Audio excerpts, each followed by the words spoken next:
మా తోటలోని అరటికాయ బజ్జీ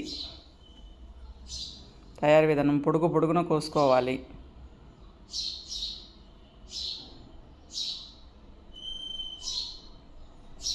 ఉప్పు వాటర్లో వేసుకోవాలి. శనగపిండి, కారం, సాల్ట్, బియ్యం పిండి, సోడా ఉప్పు, ఓమా అన్నీ వేసి కలుపుకోవాలి. తగినంత వాటర్ పోసి కలుపుకోవాలి. బజ్జీ పిండిలాగా కలుపుకోవాలి. ఒక్కొక్కటి తీసి బజ్జీలు వేసుకోవాలి. అరటికాయ బజ్జీ బాగా ఎర్రగా వేగాక తీసేయాలి.